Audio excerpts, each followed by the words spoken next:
this fall, if you're planning to spend some time maybe taking the dog for a walk, there are a few things you need to be paying attention to. And one of them would be a device like this. It is trapping season, and trappers have an ethical, not legal, but ethical responsibility to make sure that people are aware that trapping may be being carried out on lands where they are running their dogs or where their dogs are running without their knowledge.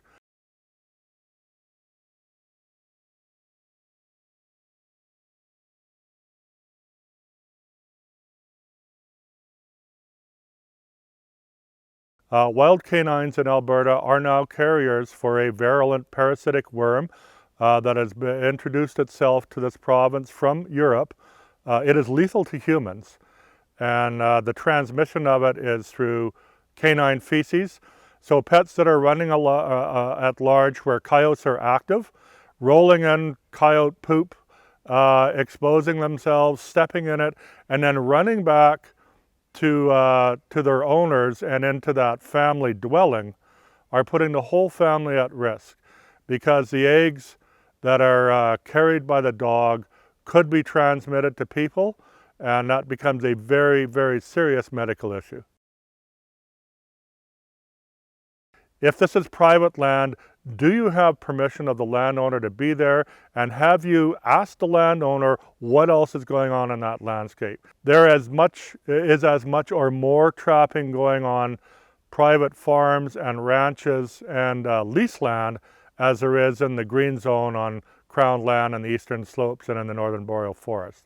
The other thing that people need to be aware of is that if they are on Crown land, realize that there are trappers, there are hunters, there are resource companies, all kinds of different users on that landscape, and you have to be very thoughtful about allowing your dog to run free, because he could easily be putting himself at risk.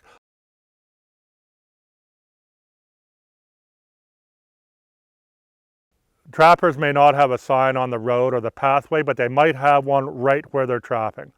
So if you see something like that, your dog must be on leash and you need to leave the area.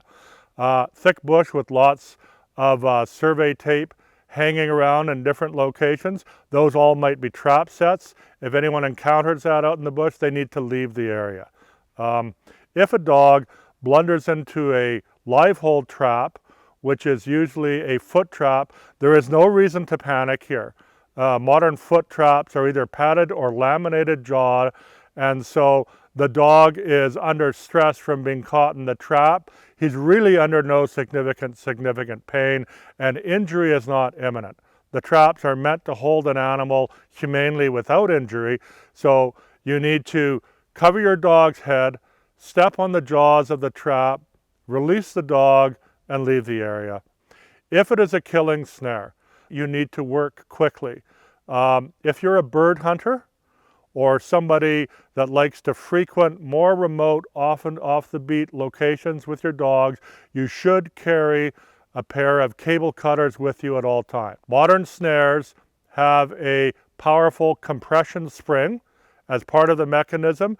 You need to find that spring immediately and cut between the two eyes on the spring through the cable, and the dog will be released immediately.